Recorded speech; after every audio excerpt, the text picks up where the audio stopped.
Hi,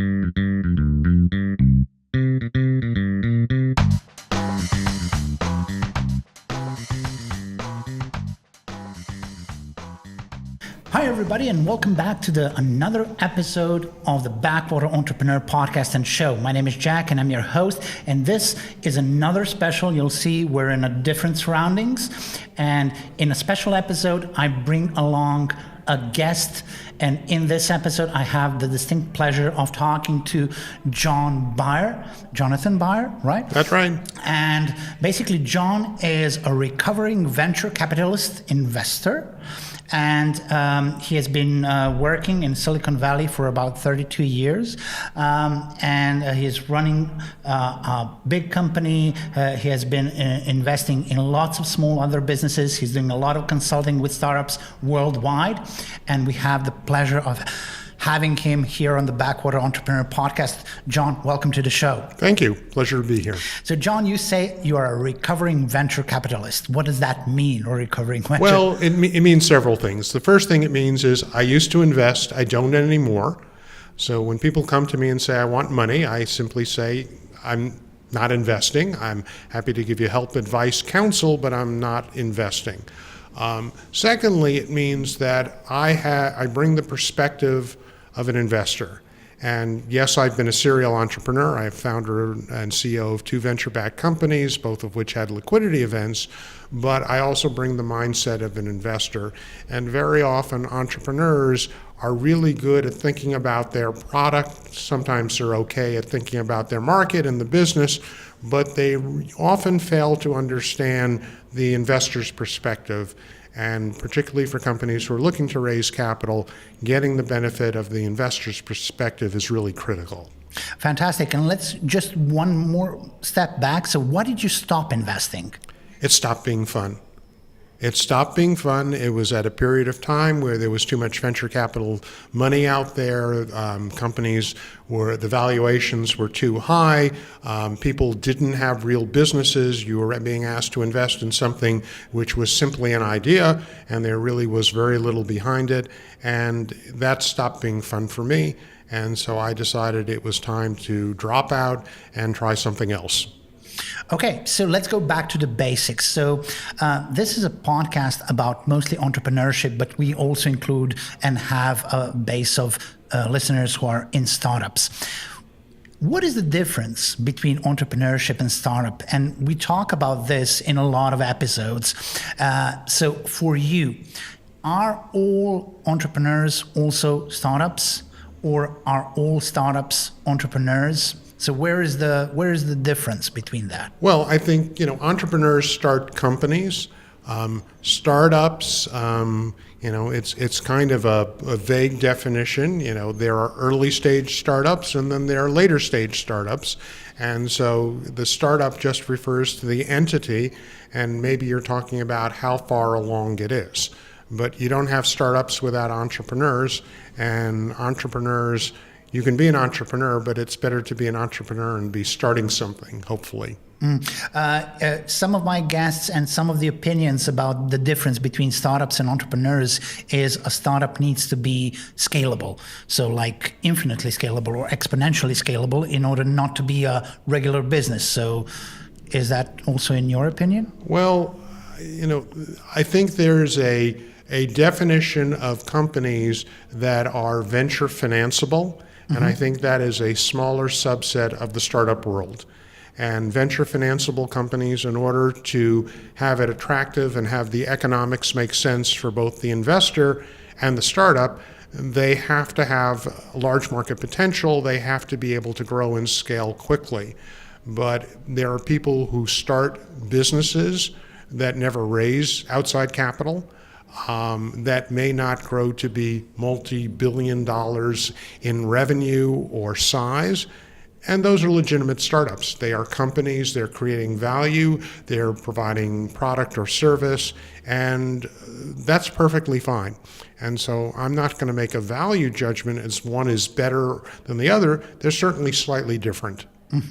Okay, let's. You mentioned that some companies are investable and some maybe are not in that sense. So, for all of those startups that are just beginning or are thinking about getting an investment, what makes the company appealing to investors? Oh boy, how long do we have for this podcast? Let's put it in short notes. Oh, we got to put it in short form. Okay, so I think there are several ways you can go about answering that question. Companies which can scale based on additional capital are attractive investments. Companies that will grow to be large in size and value, where the economics work for everybody, that makes sense. There are a lot of other companies where the market potential is much smaller. Throwing more capital into the company really doesn't help the company grow. And so, what is appealing to an investor is where I can put money in and I can turn the wheels faster. So that money not only helps the company, but it helps me because I've invested at a low valuation and the company is worth more at a high valuation. The other piece of that is, as an investor, I need to be able to find a company that I can put money in. Hopefully it can grow and scale and increase in value, but then I have a path to liquidity. Because after I invest, one of the key questions I always ask, and usually I even ask it before I make the investment, is, how am I going to make money? And I can't make money unless the company is sold or the company is publicly listed. And so some companies are better suited to being bought. Some companies are better suited to be going public, and other companies, other kinds of businesses actually aren't really well suited for either.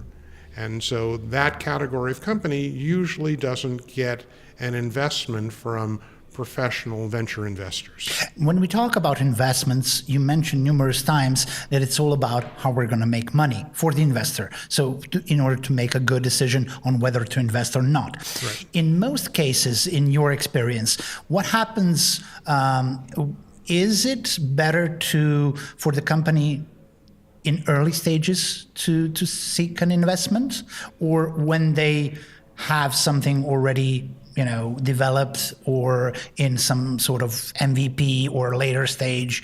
So what is the best stage to search for an investment? Well, I'm going to answer a slightly different question. When are you most likely to get investment?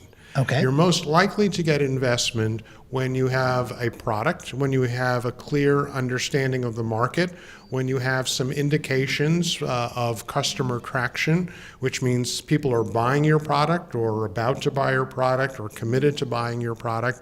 Those are times when it's going to be easier to raise money. You're going to have a choice of more investors rather than less investors, and it's going to be a more efficient process, and you're probably going to raise money at a higher valuation. There's an earlier stage where it's harder, and perhaps there's a stage which it's almost impossible to raise capital.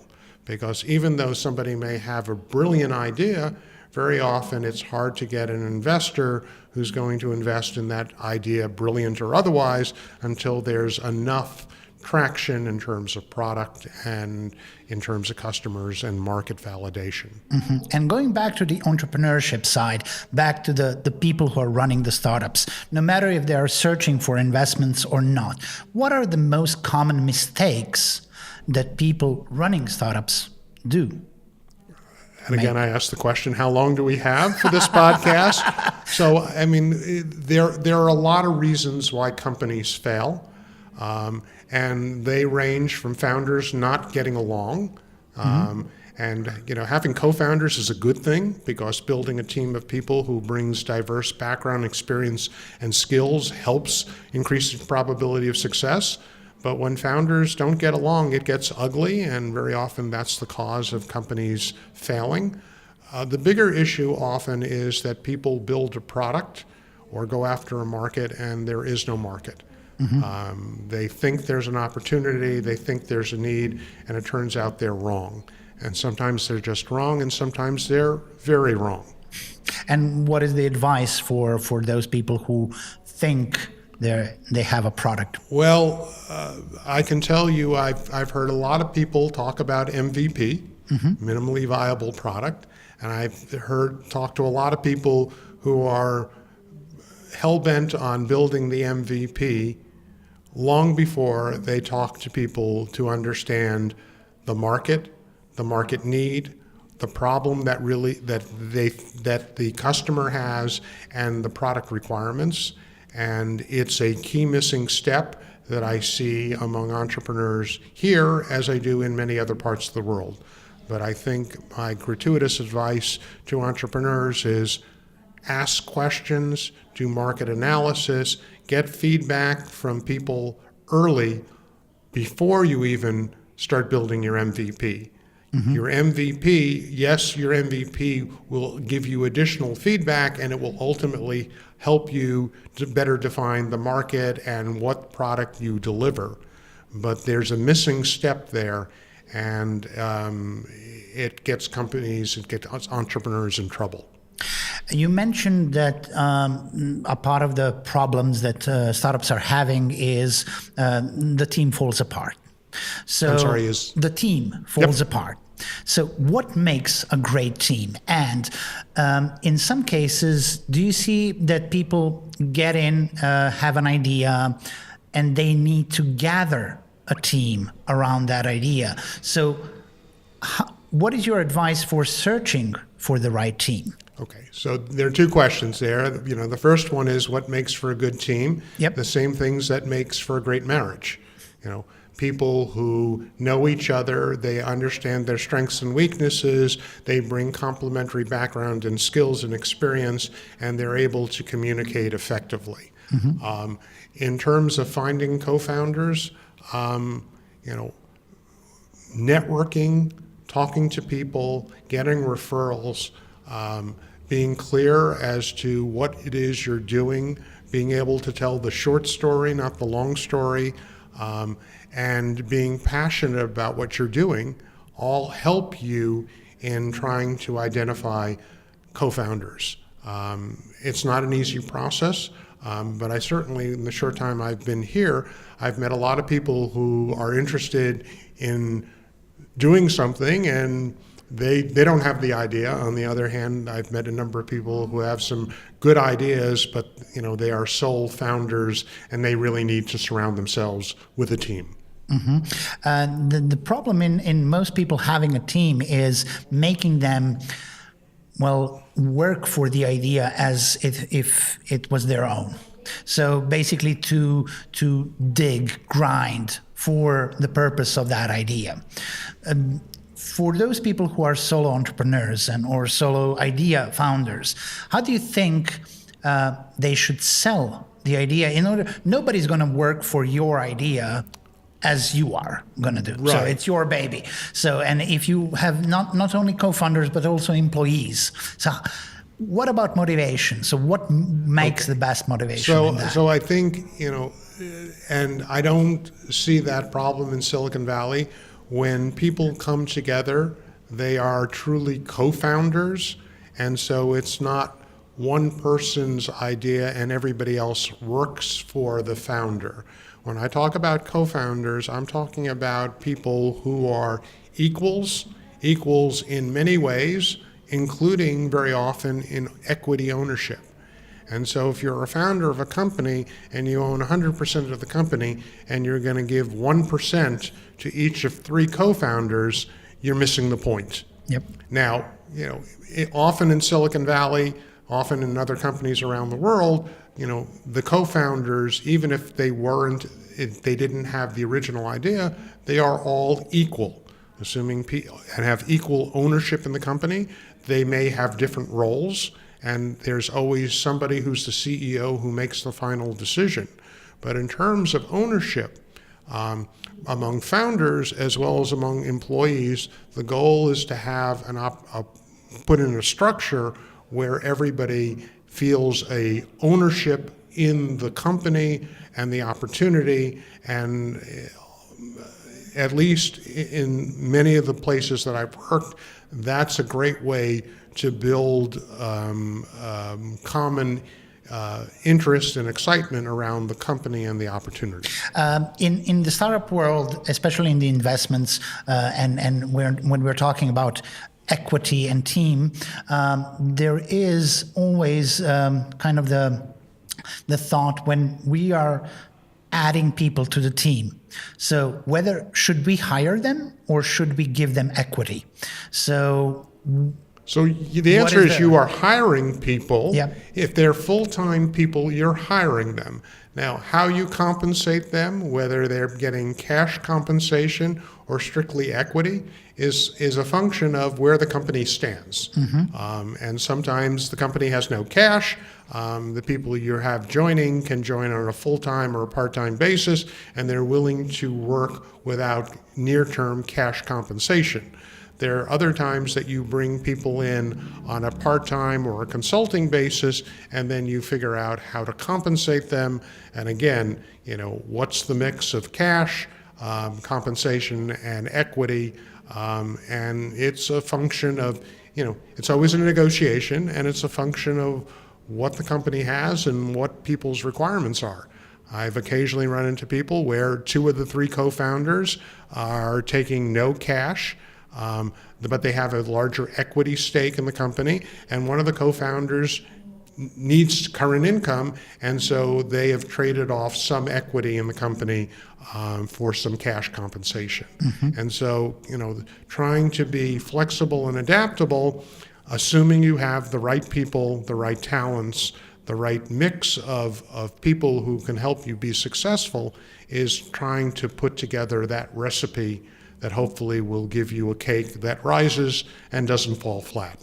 Going back to investments, so we often hear, and I heard also you saying that getting investments is often based on the team that is presenting and that is running a startup. So in most cases, do people with the solo entrepreneurs, solo startup owners, or bigger teams. So what makes a team that is more likely to appeal to an investor? Well, and I don't want to say that team is everything. It's certainly an important element, but making sure there's a real market, you're filling a real need, making sure that you've positioned yourself uniquely relative to competition or competitive alternatives is equally important. In terms of the team, finding people who can work together, people who bring the requisite experience and skills, both technical business experience as well as market and customer contacts and relationships, all of those things factor in. A passionate CEO, a charismatic CEO goes a long way. And I've seen people who have little experience but are very long on charm and charisma raise money, and other people who perhaps have more experience but are not as charismatic and personable have a much tougher time. And whether that's fair or not, I can't tell you, but the goal is to build a business case that's appealing, and part of that package is the appeal of the people and the chemistry that goes on. I ask that because in most cases we hear people, investors especially, talk about investing in the right team because if it's a new product, if it's something that is likely to succeed, but we don't know if it's going to succeed, there is a chance that things will fall apart. And the team goes a long way because a charismatic team can move through the harder parts of the entrepreneurship, better pivot, and find themselves in maybe a different product with the same investor later on, right? So, there's this mythology that exists that, successful companies start off being successful and just get more successful. And the simple reality is companies try things, a lot of things don't work, and it's based on the caliber of the team to deal with problems and issues. And when stuff hits the fan, and it will, and it does, you're depending on the caliber of the team that they can step back and say, okay, we have a problem. How are you going to fix it? And instead of dwelling on the problem, they come together and they figure out how to move the company forward.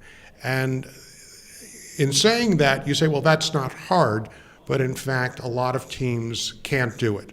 And they can't do it because they don't have the leadership, they don't individually have the skill set, and finding that team who can figure out how to make things work when they're not working is really a key aspect, because very few businesses hit the target the first time. Something goes wrong, they're going after the wrong product, the wrong market, they have competitive threats, and all of those things are things that can sink any company, and often do. And in the startup world, and I'm wondering, is this your opinion? We often hear people saying, so if you're running your first startup company, you're bound to fail.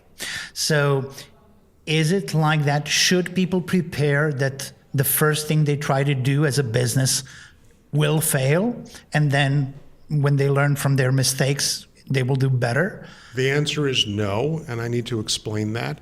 The simple fact is, if you focus on failure, you will fail. Yep. And that applies to entrepreneurs, and interestingly enough, it applies to investors, and I want to explain why. Because if you think it's going to fail, you never fully commit to the company, you don't quit your second job, and so you're not devoting full time on the business, and you're just not into it the way you need to be. And in the same way, I meet investors who don't necessarily believe the company will succeed, in fact, think it may fail, so they never give the company enough time, they never give the company enough money, so they have a chance to succeed, to hire the right people, to do the things that take time and take money. And that's one of the key differences that I find between successful startups and unsuccessful startups. Focus on success. You may not succeed, but if you're constantly focusing on failure, you absolutely will fail. Yes, basically, I totally agree, because you shouldn't focus on failure like that. I watched recently a movie, I don't know if you've seen it, Startup Kids. It was produced by a team from Norway, and they were doing startup stories from guys from SoundCloud and a lot of other startups. And one guy said, so see all of these people in the room?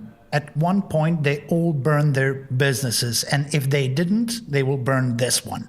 So thinking like that, and thinking in the mentality of my business will fail if it's my first business, then why should we ever go into that? On the other hand, we learn from the mistakes, right? So we shouldn't be afraid to make mistakes. We learn from mistakes. A startup is a grand experiment, and you succeed, fail, or run out of money.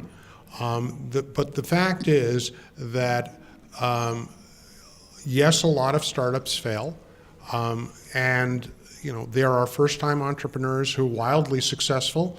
And frankly, on the second business, they are wildly unsuccessful.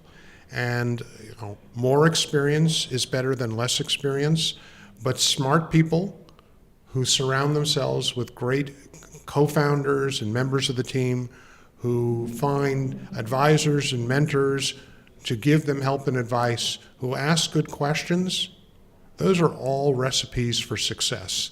And if you will do those things, and then you have the wild card, which is timing. Is this the right time?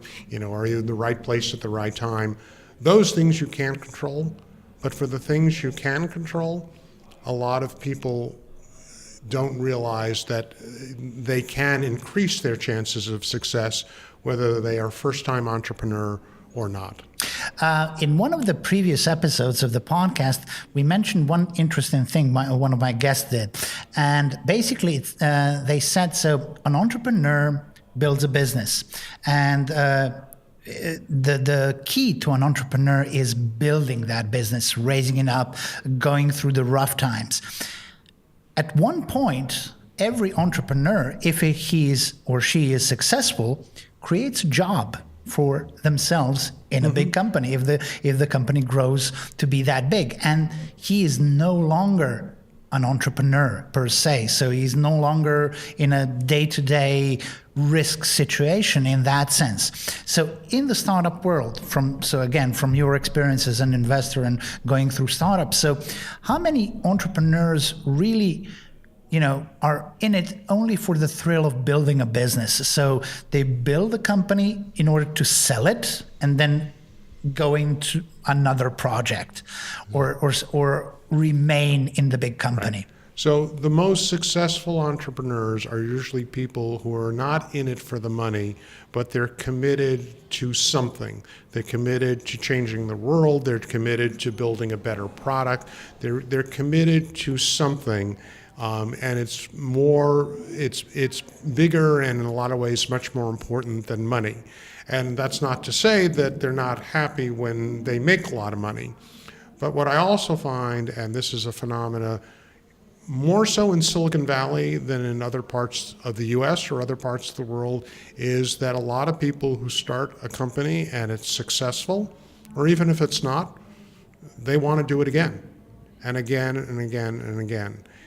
There's a kick, there's a thrill that people get from taking nothing, taking an idea, bringing people together, and creating something that helps people, that changes the world, that satisfies a need in the marketplace.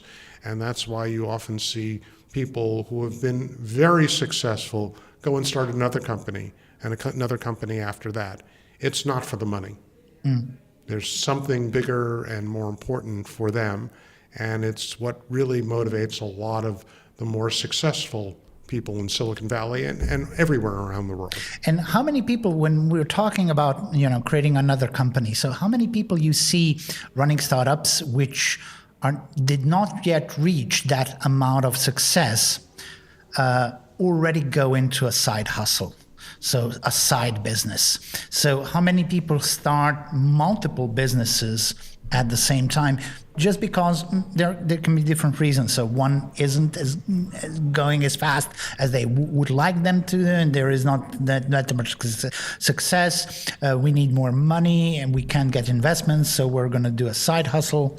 Okay, so in the startup world, in the venture capital world, most investors will not invest in somebody who's not 110% committed to that one company. The only person who comes to mind who is running multiple companies at the same time is Elon Musk, and from Tesla and the Boring Company, and he's got several others, and then Jack Dorsey of Twitter and Square. And those are not necessarily examples one would want to follow. Okay, so is that controversial enough? Yeah, cool. So we need to mention them in the sharing of the podcast. So you mentioned in one of your talks that the easiest time to raise money is when you don't need it. Mm-hmm. So can you touch on that? Well, so I meet entrepreneurs all the time who tell me, if I get this big order, if this contract happens, if this whatever happens, I don't need to raise money. And that's the time I take a very big stick or a hammer and I want to hit them over the head. And why do I want to hit them over the head? Because the simple fact is, when you don't get that big order, when things aren't going well, nobody's going to invest in your company. People want to invest when things are going well. So when things are going well, even though it's counterintuitive, when you don't need the money, that's when people will give you money. And it's the piece that's the blind spot for so many entrepreneurs. And so if there's nothing else people remember from me or this podcast, remember, raise money when you don't need it. Because when you desperately need it, nobody's going to give it to you. Because when you desperately need it, it means that things aren't going well. And that's an excellent point, which everybody should remember. I'm going to expand on that and ask you, should everybody raise money even if they don't need to. So for example, is it better for a company if they can push or bootstrap a product and whatever their business is, to go in the course of investments, no matter if they need it or don't? Not? So, that's one of those questions where the answer is it depends. It depends on a lot of things. I don't advocate that people should take venture capital. I think there are some businesses, some industries where having access to capital allows you to do things which give you a competitive advantage, whether it's building sales and distribution channel, building out your product roadmap, doing things that may give you a significant strategic advantage. There are other times you raise capital because your customers are concerned about, are you going to be around? There are other times you raise capital because your competitors have raised capital and you need it as a competitive weapon, as a competitive tool. So, raising money, if you can't use it, just dilutes your ownership. And there are some businesses that generate enough cash, have enough predictability in their revenue stream. Throwing additional money in really doesn't do anything. And for those companies, generally you say don't raise capital. But for companies where there may be a need to raise capital, that can be operational, that can be strategic, that can be customer related, then consider raising capital. Okay. You are one of the co-authors of a book called Decoding Silicon Valley. We're gonna the Insider's Guide. The Insider's Guide. So we're going to put an Amazon link in the description of the podcast, so everybody can check it out. And this book it empowers startups all over the world to burst the myth that success is only related to people or startups in Silicon Valley. So everybody can have success whether they are in Silicon Valley or not. That's correct. I think it's important that there's this mythology that the only place to start a company is Silicon Valley. It's not true. There are certain companies in certain industries where the critical mass of talent or customers or capital that you need are in Silicon Valley or maybe elsewhere in the US or maybe elsewhere in the world. What we wanted to do was to give people an understanding of Silicon Valley, how it works, and more importantly, to help people understand the best practices for building successful businesses wherever they are. So what brought about writing this book? So my co-author, Michelle, had an idea for a book about 5 or 6 years ago, and we talked about it, and just like entrepreneurs talk about ideas and never do anything, it was an idea that nothing ever happened. And in working with startups all over the world, we saw where people's understanding of how Silicon Valley worked was lacking, that people would come to Silicon Valley unprepared, people had unrealistic expectations. There were a lot of things that we felt we were spending a lot of time trying to bring people up to speed on. And so we saw the need. And finally, we sat down and decided, originally Michelle was going to write the book, and then she said, can you give me some help? And I said, sure. And then she finally came back to me and said, if we don't write this book together, it's never going to get written. And so we sat in a conference room for about 1.5 years, and we wrote the book. And it was a great learning experience for us, and it's certainly been a great experience now sharing that, our knowledge and our experience with entrepreneurs all over the world. Fantastic. And you go around the world helping entrepreneurs and startups build their businesses and develop their strategies and everything. So this podcast is called The Backwater Entrepreneur because it is intended for all business owners who target the global marketplace, because no matter where you are, whether you're in Africa, Europe, US, if you're targeting the global marketplace, you can consider yourself in some kind of a backwater. So, according to the global marketplace, related to the global marketplace. I prefer not to make judgments. I would say, that there are smart people everywhere in the world. There are great opportunities all over the world, and the challenge for everybody is figure out how do you build local, regional, or global success. It's hard everywhere. Mm-hmm. The challenges in starting and being successful in Silicon Valley are different than growing and building a successful company in Belgrade, Serbia, or Cairo, Egypt, or Seoul, Korea. And so you look and say, what are the things one can learn, and how can you go about bobbing and weaving in order to build success? What would be your one advice or two advice for people who do services or product, but are, as I started, so in the backwater? So, for example, we are here in Serbia, we sell, the target place is US or anywhere else in the world, or the US and the target market is China, whatever it is. So what is your advice for a small entrepreneur who is targeting somewhere which is not near them? They cannot build through their, as we say, social circles. So when we do crowdfunding, you start with your own social circle and then expand on their social circle and so on and so forth. So, but my immediate target market is somewhere over there. What would your advice be for them? Well, generally, what to focus on mostly? So, I would say generally, if you don't have a local market, if you don't have an opportunity to test and validate and get the market feedback that you need locally, it's going to be much harder to successfully figure out the market and build the right product for that market that's far away.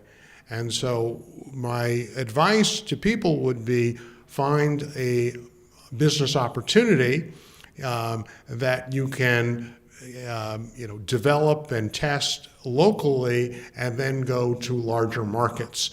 And if that means you build a different product or go after a different market, or physically pick yourself up and move somewhere else, that's probably going to increase your chances of success. And so really thinking long and hard about what you build and where you build it is one of the messages I communicate to entrepreneurs. Because if you don't have the access to the talent, you don't have the access to the market, you don't have the access to the capital you need, you don't have access to the infrastructure, it's really going to be a lot harder to build success both locally, regionally, and globally. So do the things that will increase your chances of success. Fantastic. And with that, we're going to come to an end to this podcast. John, thank you very much for being a guest on our show, Backwater Entrepreneur. And I hope that we will see each other again soon. It's a deal. Thanks very much. Thank you, everybody, and see you on the next episode of the show. Talk to you soon.